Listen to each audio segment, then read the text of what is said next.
Selamat berjumpa kembali dalam sebuah pelajaran analisa tanda tangan. Salam analisa tanda tangan. Hari ini kita belajar pelajaran yang ke-11. Kita akan membahas satu alat ukur tanda tangan yang bernama mendaki atau menurun. Saudara perhatikan baik-baik. Ya, tulisannya tidak terbalik, itu tanda tangannya terbalik ya. Ya, ini mendaki.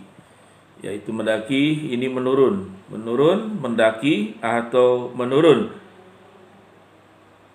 Ya, saudara-saudara, kita akan bertemu. Saudara, ini alat ukur yang sangat mudah dilihat. Jadi saudara tinggal lihat, itu tanda tangannya mendaki. Kalau mendaki berarti kalau tanda tangan, nah dia naik ke atas. Kalau menurun, waktu tanda tangan, nah dia cenderung dia ke bawah. Kalau mendaki ini adalah gambaran sebuah sikap optimis, semangat, percaya diri, yakin dengan apa yang dibuat itu akan mencapai apa yang diinginkan. Kalau dia menyampaikan sesuatu, dia mendapatkan hambatan, mendapatkan halangan, dia akan lebih cerdas untuk mencari pemecahannya bagaimana. Kalau dia tidak sanggup memecahkan sendiri, dia akan cari sumber-sumber yang bisa menolong dia untuk maju. Tatkala sebuah pintu tertutup, dia akan cari pintu lain atau bagaimana membuka pintu tersebut. Jadi mendaki itu adalah satu bentuk semangat, satu bentuk berani berjalan, satu bentuk berani mencoba, dan tidak mudah putus asa. Orangnya selalu berpikir optimis. Apa yang dilakukannya, dia percaya bahwa akan ada jalan terbuka di setiap kesulitan dan masalah yang dihadapi. Bagaimana dengan tanda tangan yang cenderung menurun? Menurun ya. Nah, tanda tangan yang menurun itu sebetulnya boleh dikatakan berarti kebalikan daripada yang mendaki.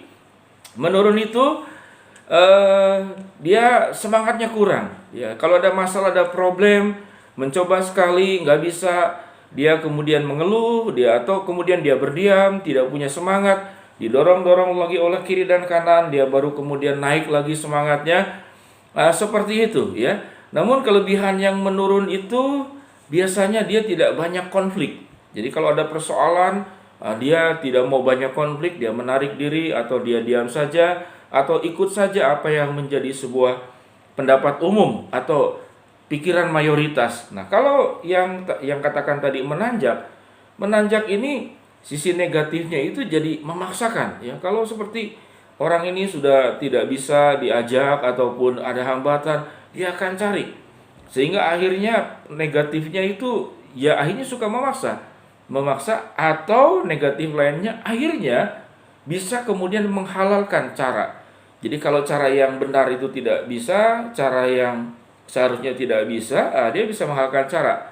Kalau kemudian dia tidak punya karakter ya, karakter tentang integritas, itu bisa menghalalkan cara ya. Dia pandai memujuk, dia pandai meyakinkan orang. Kalau kita saudara belajar di ilmu pemasaran, marketingnya, orang-orang yang suka yang menawar-nawarkan barang, itu kan kita tidak punya kebutuhan, memang tidak butuh, tapi dia akan coba. Satu ini gak bisa, lembut gak bisa, dia akan lakukan berbagai macam cara. Dan seringkali saudara, waktu kita membeli barang, kita pun jadi korban oleh orang-orang seperti ini.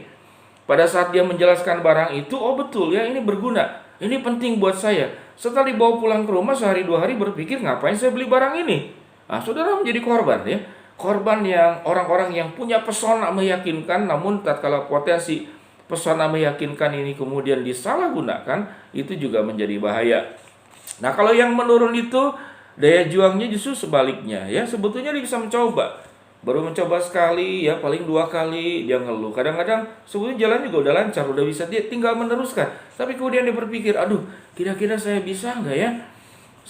Saya mampu atau tidak? Sehingga di dalam memutuskan itu pun seringkali dia ragu. Sehingga perlu diyakinkan oleh orang kiri dan kanan. Kemudian dia ada semangat lagi, dia mencoba lagi. Di pertengahan jalan dia kemudian bertanya lagi kepada diri sendiri, saya sanggup atau tidak ya? Nah, dia butuh lagi keyakinan dari kiri dan kanan. Nah, kalau kemudian bertanya saudara, kalau yang rata bagaimana ya? Tanda tangannya itu yang rata. Itu cukup mayoritas juga. Karena kalau yang rata itu seimbang ya, dia bisa memperhatikan, dia tidak memaksakan. Tetapi kalau dia masih punya kesempatan, dia ada mencoba dan peluangnya itu ada, dia juga akan mencoba melakukan. Dia cukup di tengah.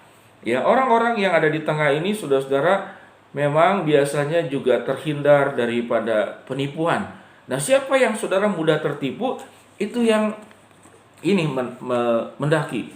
Ya orang yang ambisius saudara-saudara itu bisa mudah tertipu atau dia bisa jadi penipu ya kalau tidak hati-hati.